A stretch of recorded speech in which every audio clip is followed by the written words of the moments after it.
Hello everyone, welcome to our channel PKP. आज की class में हम यूनिट 7 मौलिक कर्तव्य फंडामेंटल राइट्स देखेंगे, जो कि भाग 4A अनुच्छेद 51A में लिखा गया। ठीक है, तो आपका क्वेश्चन डायरेक्टली पूछ लिया जाता है कि फंडामेंटल राइट्स किस चैप्टर से लिया गया है, तो भाग 4A से लिया गया है। और किस आर्टिकल से लिया गया है या किस आर्टिकल में इसका वर्णन किया गया, तो 51A में वर्णन किया गया है। कुल कितने मूल कर्तव्य हैं? 11 मूल कर्तव्य हैं।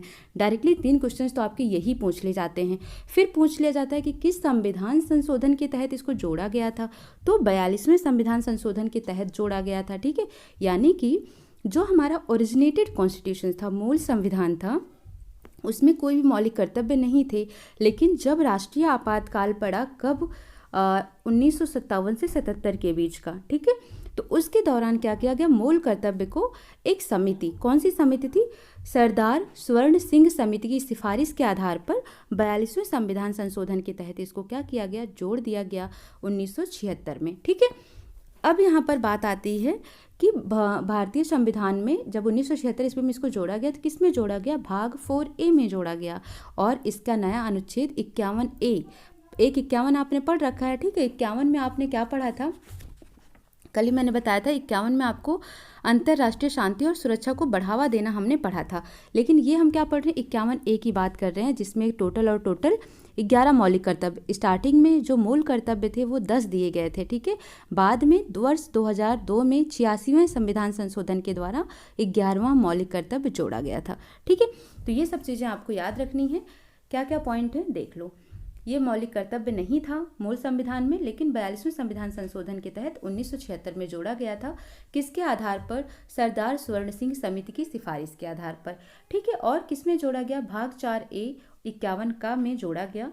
कहाँ से, यह सोवियत संघ के संविधान से प्रभावित हुआ। पहले कितने थे, 10 मौलिक कर्तव्य थे। बाद में 86वें संविधान संशोधन 2002 के द्वारा 11वां मौलिक कर्तव्य भी जोड़ दिया गया। ठीक है, अब यहाँ पर यहाँ पर आपके कौन कौन से टोटल मूल कर्तव्य हैं, फंडामेंटल राइट्स हैं, वो हम देखते हैं। 11 जो मौलिक कर्तव्य हैं वो ये हैं। पहला है संविधान का पालन करें। ठीक है, जो हमारा संविधान है उसको हमको क्या करना चाहिए, पालन करना चाहिए, आदर करना चाहिए।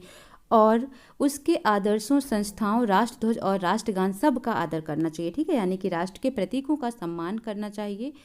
सेकंड है, अब यहाँ पर देखो राष्ट्र के प्रतीक की बात आ रही है, यानी कि हमारा जो राष्ट्रीय ध्वज तिरंगा है उसका सम्मान करना चाहिए, जो हमारा राष्ट्रगान है उसका आदर करना चाहिए। ठीक है, जो संस्थाएं हैं उनका सम्मान करना चाहिए।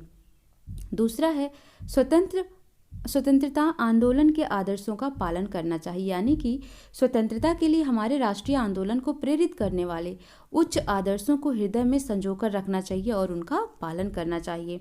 थर्ड है, राष्ट्र की रक्षा करना और राष्ट्र की सेवा करना चाहिए। आपको पता है कि भारत को क्या कहा जाता है, प्रभुत्व संपन्न देश, यानी कि एकता और अखंडता की बात की जाती है भारत में। ठीक है, तो भारत की प्रभुता, एकता और अखंडता, ठीक है, इसकी भी रक्षा करनी चाहिए। ये किस में कहा गया है, 4 में कहा गया है। 5वां है, भाईचारे की भावना का विकास करें और स्त्रियों का सम्मान करें। ठीक है, यानी कि भारत के सभी लोग में क्या होना चाहिए, भाईचारा होना चाहिए, समान भातृत्व की भावना का निर्माण करना चाहिए या होना चाहिए।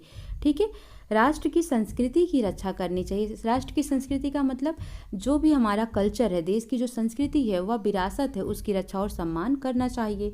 7वां है, पर्यावरण की रक्षा करनी चाहिए। जो भी हमारा नेचुरल इन्वायरमेंट है, प्राकृतिक पर्यावरण है, उसकी रक्षा करो, उसका संवर्धन करो, बढ़ाओ उसको काटो मत, उसको खराब मत करो। ठीक है, 8वां है, वैज्ञानिक दृष्टिकोण को भी बढ़ावा दो, यानी कि जो साइंटिफिक रीजन है, वैज्ञानिक दृष्टिकोण है और ज्ञानार्जन है, उसकी भावना का भी विकास करना चाहिए।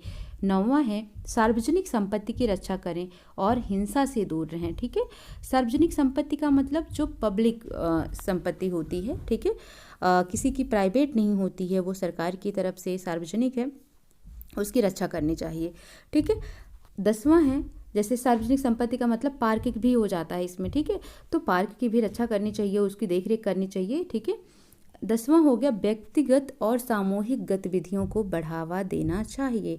मीन्स स्वयं और सामूहिक गतिविधियों के सभी क्षेत्रों में उत्कर्ष की ओर बढ़ाने का प्रयास करना चाहिए। ठीक है। और 11वां है सबसे जो अभी नया जुड़ा था, 2002 में जुड़ा था 86वें संविधान संशोधन के द्वारा। ठीक है। जो कि हमारे 11वां मौलिक कर्तव्य बना था वो ये था कि माता पिता द्वारा 6 से 14 वर्ष के बच्चों के लिए प्राथमिक शिक्षा प्रदान करना मस्ट होना चाहिए। ठीक है। यानी कि ये अभिभावक का कर्तव्य होगा कि जो 6 से 14 साल तक के बच्चे होते हैं उनको वो क्या करें, प्राथमिक शिक्षा जरूर उपलब्ध कराएं। ठीक है। ये थे हमारे क्या मौलिक कर्तव्य। कितने हैं टोटल? 10 थे और अब कितने हैं? 11 हैं। मौलिक कर्तव्य वाद योग्य नहीं है। ठीक है। मौलिक कर्तव्य जो है वाद योग्य नहीं है, जबकि आपने क्या देखा था, राज्य के नीति निर्देशक तत्व क्या थे? वाद योग्य थे। ठीक है।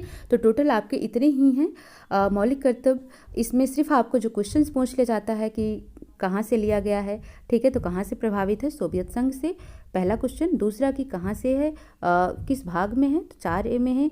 किस आर्टिकल में इसका वर्णन किया गया? 51A में।